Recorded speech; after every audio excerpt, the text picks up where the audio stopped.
어느 주일 학교 선생님이 한 어린 아이에게 물었답니다. 너는 성경책에 뭐가 들어있는 줄 아니? 그 아이가요, 그것도 몰라요. 알아요. 그러더래요. 그럼 뭐가 들어있는데? 우리 엄마 성경책에는요, 헌금 봉투하고요, 백화점 상품권하고요, 피자 쿠폰 2장 들어있어요. 그리고 우리 누나 성경책에는요, 연애 편지 들어있어요. 그러더래요. 여러분의 성경책에는 뭐가 들어있습니까? 예수님 들어있죠? 신구약 성경의 주인공은 예수님 아닙니까? 오늘은 성경의 주인공이신 예수님이 이 땅에 탄생하신 날입니다. 오늘 아침은 참으로 성스러운 아침입니다. 오늘 이 아침에 우리 사랑하는 샤론의 교우들과 가정에 성탄의 기쁨과 평화가 가득가득 차고 넘치시기를 기원합니다. 성탄절은 누구나 기쁜 날이지요. 부자나 가난한 자나 남녀노소 할 것 없이 온 나라 만 백성이 기뻐하는 날입니다. 이것은 무엇을 말해주는 겁니까? 가정에서 어느 가장의 생일은 온 가족들의 기쁨이 되잖아요. 아버지가 생신을 맞이하면 자녀들이 전부 모여가지고 잔치를 벌이잖아요. 또 왕의 생일은 백성들의 기쁨이 됩니다. 왕의 생일날에는 모든 백성들이 기쁨으로 먹고 마시고 춤추면서 축제를 벌이지요. 그런데 예수님의 생신에 온 세상 사람들이 기뻐하는 거예요. 이것은 뭘 말하지요? 예수님이 이 세상의 왕이심을 말해주고 있는 겁니다. 분명한 증거죠. 그래서 예수님이 오신 날을 기점으로 해서 이 역사를 지금 기록하고 있잖아요. 예수님이 오시기 전의 역사를 BC라 하고 예수님이 오신 후의 역사를 AD라고 합니다. 그러니까 예수님이 오신 날을 기점으로 이 세계 역사를 지금 전과 후로 나누고 있는 거지요. 이것은 예수님이 만왕의 왕이심을 확정해 주는 분명한 증거예요. 예수님이 온 세상의 왕이십니다. 왕은 왕이신데 어떤 종류의 왕이겠어요? 지금 우리가 경험하는 이런 세상의 권력자들 같은 그런 왕이겠습니까? 절대 그런 분이 아니라는 거예요. 오늘 봉독한 이사야 11장에는 이사야가 언젠가 하나님이 메시아를 보내주실 것을 예언하고 있어요. 여기 1절을 보겠습니다. 이새의 줄기에서 한 싹이 나며 그 뿌리에서 한 가지가 나서 결실할 것이요 그의 위에 여호와의 영 곧 지혜와 총명의 영이요 모략과 재능의 영이요 지식과 여호와를 경외하는 영이 강림하시리니 그랬죠. 여기 이새의 줄기라는 것은 이새의 가문을 말하는 거죠. 이새의 가문이라는 말입니다. 그래서 이새의 가문에서 한 싹이 나고 그 뿌리에서 한 가지가 나서 결실한다는 말은 이새의 가문에서 장차 하나님이 보내시는 메시아가 탄생하실 것이라는 이런 의미예요. 그런데 그분의 됨됨이가 어떠합니까? 그 여호와의 영이 그 위에 있다 그랬어요. 다시 말해 성령 충만해서 하늘의 지혜와 총명이 넘치신다 그랬어요. 또 모략과 재능을 겸비하신 분이라 그랬습니다. 여기 모략이라고 하니까 사실 이 말은 좀 그 단어의 뉘앙스가 별로 좋지 않잖아요. 모략이라는 말은 은밀하게 뒤에서 나쁜 일을 꾸민다 그래서 모략꾼 그러면 이미지가 좋지 않잖아요. 그런데 모략이라는 단어를 써버렸어요. 누가 번역했는지 모르지만은. 그런데 그 원어를 보면은 그런 의미가 아닙니다, 여러분. 이 히브리 말로 모략이라고 번역한 그 단어는 애차라는 단어를 쓰고 있어요. 애차. 이 애차라는 말은 충고하다, 충고, 조언, 의논 이런 뜻입니다. 그래서 그 이새의 가문에서 장차 일어날 그 메시아는 우리에게 가장 유익하고 가장 복된 쪽으로 충고하고 조언해주는 그런 분이시라는 거예요. 그래서 굉장히 이미지가 좋은 단어입니다. 그런데 그거를 모략이라는 단어로 번역을 해놨어요. 그래서 장차 이새의 가문에서 탄생하실 메시아는 훌륭한 충고자가 되시고 재능이 넘치신다는 겁니다. 그리고 지식이 넘치고 여호와 하나님을 경외하는 분이라 이렇게 소개하고 있지요. 그리고 그 메시아가 과연 나라를 어떻게 다스려 가실 것인지를 3절 이하에서 자세히 예언해 놓았어요.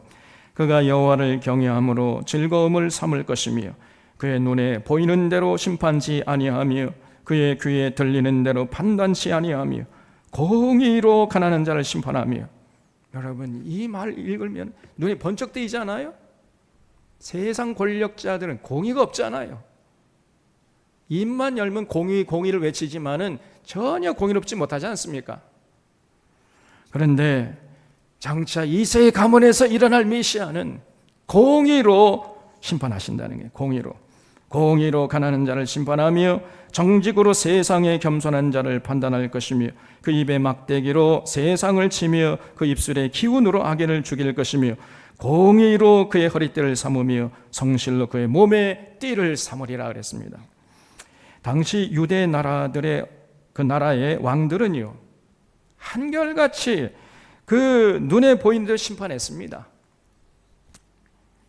다시 말하면 그냥 겉껍데기만 보고 저 사람이 어떤 지위에 있는 사람이냐, 얼마나 많이 배운 사람이냐, 얼마나 많은 돈을 갖고 있느냐, 그런 껍데기를 보고 판단했다는 것입니다. 그러니 엉터리로 심판을 해버린 거 아니겠어요? 그러니 당시 유대 백성들은 그런 악한 권력자 밑에서 신음의 신음을 거듭하고 있었던 것입니다. 오늘날에도요, 대부분의 권력자들이 그 권력을 손에 쥐면요, 그런 짓을 반복하는 거예요. 현상만 보고 심판해 버립니다. 속에 담긴 동기나 숨은 의도를 전혀 파악하지 않고 그저 기계적으로 자신의 입맛에 맞춰 심판해 버리는 거예요. 그렇기 때문에 그들의 심판은 정확하지 않고 오류가 많아요. 억울한 사람들이 속출하는 것입니다. 또 세상의 권력자들은 눈에 들리는 대로 판단해 버리지요. 귀에 들리는 대로. 귀에 들리는 대로 판단한다는 말은 사실과 진리로 판단하지 않고 그저 정치적으로 판단한다는 얘기예요. 무엇이 진리냐, 무엇이 참이냐, 이걸 따지지 않고 무엇이 내게 유리하냐, 무엇이 내 출세를 보장하느냐, 이런 관점에서 항상 생각하고 판단한다는 것입니다. 이렇게 공정하지 못하게 심판해 버리기 때문에 그런 세상의 권력자들이 통치하는 그런 나라에서는요, 억울한 사람들의 그 한 맺힌 호소, 피 맺힌 호소가 하늘을 찌르게 되는 것입니다. 그러나 이새의 가문에서 탄생하실 메시아는 절대로 눈에 보이는 대로 심판하지 않는다 그랬어요. 아무리 겉을 화려하게 치장해도 그 메시아는요, 그 속을 훤히 꿰뚫어 보십니다. 그 속이 건강한지 썩어 있는지 어떤 동기에서 그 일을 하는지 꿰뚫어 보고 정확하게 심판하세요. 그 불꽃 같은 눈을 속일 사람은 아무도 없습니다. 신중하게 살아있게 심판하기 때문에 그 심판을 누구나 신뢰할 수 있습니다. 또 절대로 귀에 들리는 대로 판단하지 않습니다. 외부의 압력을 받아서 진실을 외면하고 왜곡하지 않아요. 개인의 입장이나 정치적인 입장에 따라서 함부로 판단하지도 않습니다. 그저 풍문으로 듣고 함부로 판단하거나 가볍게 그저 사람들을 심판하고 정죄하는 이런 어리석은 짓을 절대로 하질 않아요. 한 사람 한 사람의 생명을 천하보다 소중하게 여기면서 정직하고 진실하게 판단하는 것입니다. 그러므로 그 모든 판단이 정확하고 공정하고, 그러므로 그 메시아가 다스리는 나라에서는 억울한 사람이 한 사람도 없는 거죠. 그리고 그 메시아가 통치하시는 나라에서는 악인은 설 자리가 없는 것입니다. 세상의 권력자가 통치하는 나라에서는 악인이 득세하고 무슨 짓을 해도 좀 권세가 있고 빽이 있으면 아무런 해를 당하지 않지만은 떵떵거리고 살 수 있을지 모르지만은, 그러나 메시아가 통치하시는 나라에서는 설 자리가 없습니다. 그런 악인들은요, 절대로 설 수가 없어요. 장차 하나님이 보내실 메시아는 그 입에 막대기로 세상을 치고 입술의 기운으로 악인을 죽일 것입니다. 공의로 허리띠를 삼고 성실로 몸의 띠를 삼고 나라를 다스리기 때문에 그 악한 자들은요, 그 어디에도 숨을 곳이 없어요. 절대로 안전하지 않습니다. 결국은 그렇기 때문에 이 메시아가 통치하시는 나라는 어떤 나라가 되겠어요? 6절 이하에 그 메시아가 통치하신 나라를 아주 구체적으로 예언해 놨어요. 여기 6절에 그때에 이리가 어린 양과 함께 살며 표범이 어린 염소와 함께 누우며 송아지와 어린 사자와 살찐 짐승이 함께 있어 어린 아이에게 끌리며 암소와 곰이 함께 먹으며 그들의 새끼가 함께 엎드리며 사자가 소처럼 풀을 먹을 것이며 젖된 어린 아이가 독사의 굴에 손을 넣을 것이라. 내 거룩한 산 모든 곳에서 해냄도 없고 상함도 없을 것이니 이는 물이 바다를 덮음같이 여호와라는 지식이 세상에 충만할 것임이니라 그랬습니다. 그 메시아가 다스리시는 나라에서는요, 이리하고 어린 양이 다정하게 함께 살아가요. 표범이 어린 염소와 함께 뒹굴고 놉니다. 송아지와 어린 사자가 사이좋게 지내요. 암소와 곰이 한 식탁에 앉아서 같이 밥을 먹어요. 암소와 이 곰, 암소 새끼, 곰의 새끼가 함께 소꿉장난을 한다는 거예요. 그리고 사자가 소처럼 풀을 먹습니다. 갓난아기가 독사의 굴에 손을 넣어도 전혀 해를 당하지 않는 이런 나라가 된다는 거예요. 그래서 아무도 해치지 않고 아무도 해를 당하지 않고 모든 생명들이 서로 존중하면서 사이좋게 화목하게 살아가는 이러한 세상이 된다는 것입니다. 만약에 사자나 곰이 자기가 좀 힘이 있다고, 좀 힘이 세다고 해가지고 염소나 송아지를 괴롭히면은 메시아가 그 가만두겠어요? 흔적도 없이 순식간에 사라지게 만들기 때문에 감히 절대 그런 짓을 못해요. 메시아가 다스리는 나라에서는. 그래서 메시아가 통치하시는 나라는 권력을 남용하는 자가 있을 수 없다는 것입니다. 힘이 있다고 군림하지도 않고 힘이 없다고 무시당하지도 않는다는 거예요. 힘이 있으면 힘이 있기 때문에 힘이 없는 자를 도와주고 섬기는 나라입니다. 힘이 없으면 힘이 없기 때문에 무시당하는 것이 아니라 힘이 없기 때문에 오히려 힘 있는 자의 관심과 사랑과 돌봄의 대상이 되는 거예요. 이것이 메시아가 이 땅에 오셔서 세우시는 나라입니다. 절대로 서로 물고 뜯고 싸우고 죽이질 않아요. 그 나라에는. 그렇기 때문에 시기와 질투를 찾아볼 수가 없어요. 서로 인정하고 서로 존중해 줍니다. 그러니 자연스럽게 평화가 꽃처럼 피어나요. 메시아를 왕으로 모신 곳에는 이런 가슴 벅찬 역사가 일어나는 것입니다. 그래서 이 세상에서는 도저히 경험할 수 없는 완벽한 사랑과 평화의 나라가 되는 것입니다.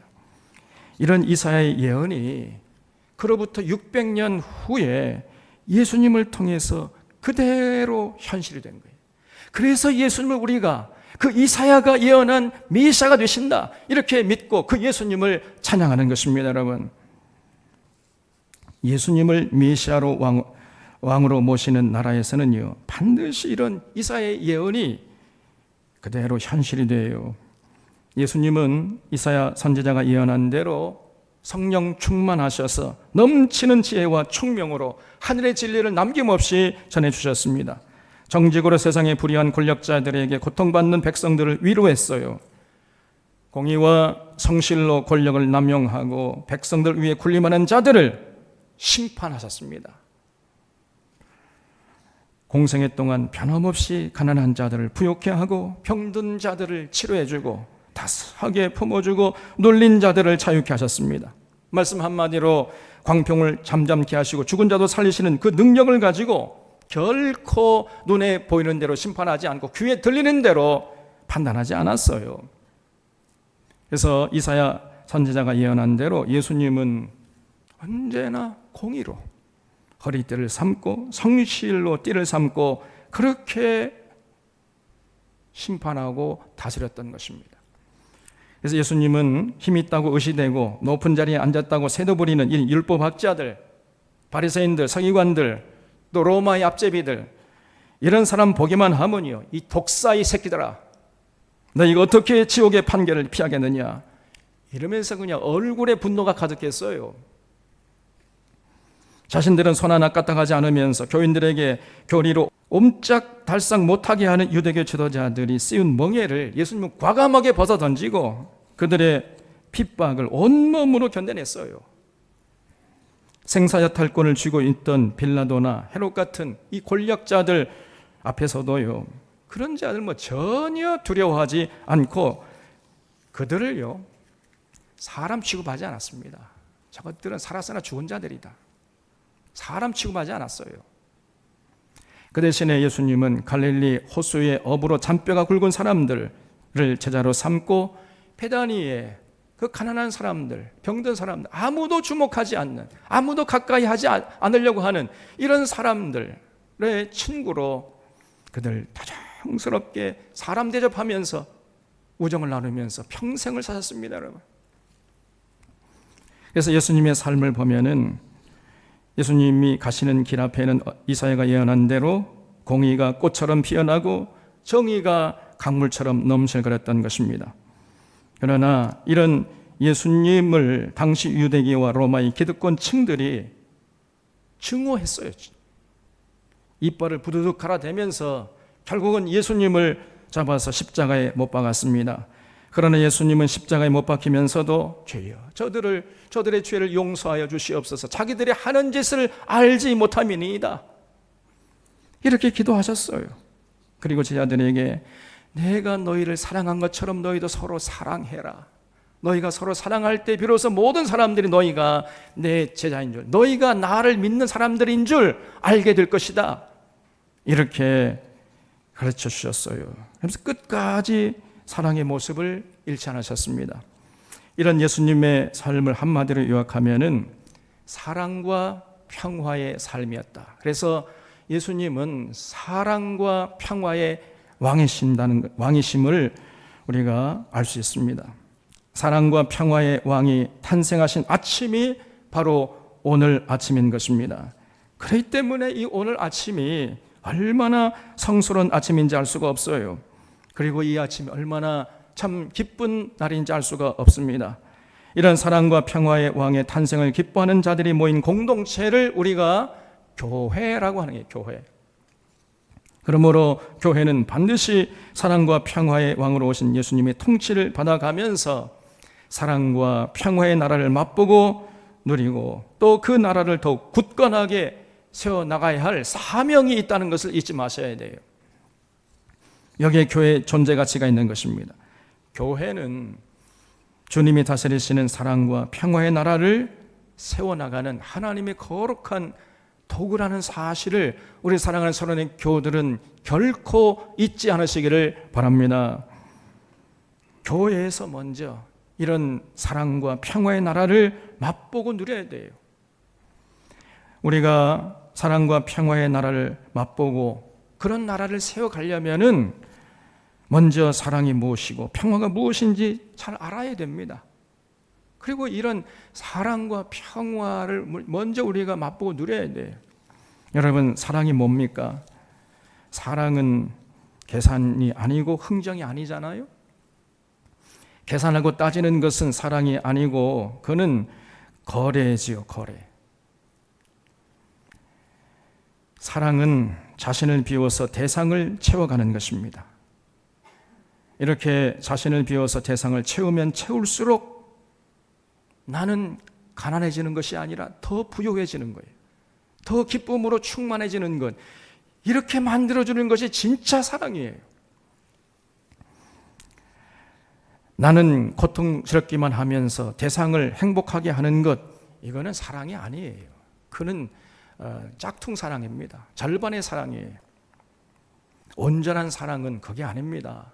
온전한 사랑은 상대방을 행복하게 하면서 내가 더 행복한 거예요. 그게 진짜 사랑이에요. 상대방을 기쁘게 하고 충만케 하면서 나는 더 기쁨이 넘치고 더 충만해지는 거예요. 그것이 진정한 사랑인 것입니다, 여러분. 그래서 자신을 비워서 대상을 채우면 채울수록 나는 더 충만해지는 겁니다. 주는 것이 기쁨이고 주면 줄수록 삶이 더 맑아지고 더 풍성해져요. 이렇게 만들어주는 것이 진짜 사랑이에요. 그렇기 때문에 사랑하는 사람은 제가 지난 주에 주보에 썼잖아요. 가성비와 효율성 따지지 않습니다. 사랑은 대상을 위해 기쁨으로 자신의 시간을 내어드리고 재능을 드려요. 사랑하기 때문에 대상을 위해서 기꺼이 허비하고 희생하지만은, 그러나 그렇게 희생하면 할수록 나는 더 기뻐지고 더 행복해지고 더 충만해지는 것입니다. 이것이 진정한 사랑이에요. 이런 참 사랑을 실천하는 사람은 이웃을 충만케 함으로 자신이 충만케 되는 것입니다. 더 나아가서 사랑은 정의를 꽃피워내는 밑거름이요 원동력입니다. 진정한 사랑은 개인주의를 뛰어넘어서 공동체를 충만케 함으로 모두가 더불어 행복하게 살아가는 세상을 만들어내는 것이에요. 이런 사랑을 하는 사람은 언제나 기쁨으로 충만하게 돼요. 사랑으로 일관하셨던 예수님이기 때문에 반드시 예수님에게도 언제나 기쁨이 충만했겠지요. 충만했습니다. 왜 이렇게 세상이 조용해요? 그걸 어떻게 알 수 있어요? 한 번은 제자들이 예수님에게 음식이 없다는 것을 알고 음식 잡수실 것을 권한 적이 있습니다. 그때 예수님이 내게는 너희가 알지 못하는 먹을 양식이 있느니라 이렇게 말씀했어요. 제자들이 서로 누가 먹을 양식을 갖다 드렸는가 하면서 이제 이렇게 수군거리니까 내 양식은 나를 보내신 이의 뜻을 행하고 그 일을 온전히 이루는 것이니라 이렇게 말씀했습니다. 여러분, 이 말씀을 통해서 우리가 알 수 있는 게 뭐예요? 예수님은 그렇게 사랑의 삶을 실천하면서 기쁨으로 충만했던 거예요. 사랑의 삶을 통해서 밥을 먹지 않아도 배가 부를 정도로 그렇게 기쁨으로 충만했던 것입니다, 여러분. 그래서 그 기쁨으로 십자가의 길을 묵묵히 걸어갈 수 있었던 거예요. 오늘 사랑과 평화의 왕으로 오신 예수님의 탄생을 기뻐하면서 모인 우리들도 이런 사랑으로 살아갈 수 있어야 되겠습니다.